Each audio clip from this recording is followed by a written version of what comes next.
Understanding closing the door in English. Hello, everyone. Welcome to our English language learning channel. Today, we're going to explore a common English phrase, closing the door. This phrase can be used both literally and figuratively, and understanding its different contexts is key to mastering English conversation. Let's dive in.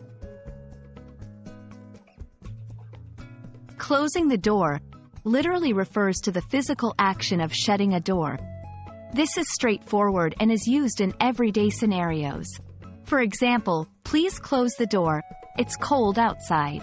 Here, the phrase is used in its most direct and obvious sense.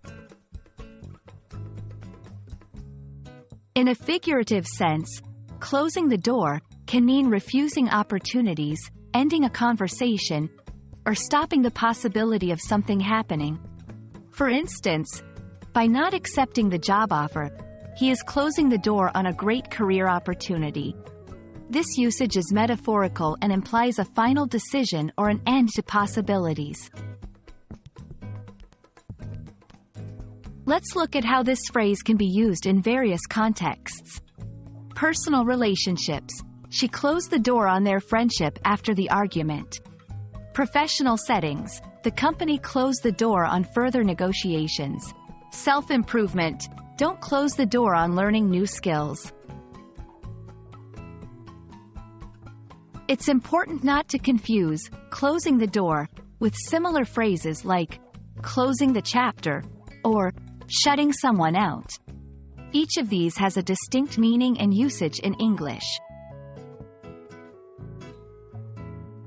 I hope this explanation helps you understand the different ways closing the door is used in English. Remember, language is not just about words, but also about the context and connotations they carry. Happy learning, and see you in our next video.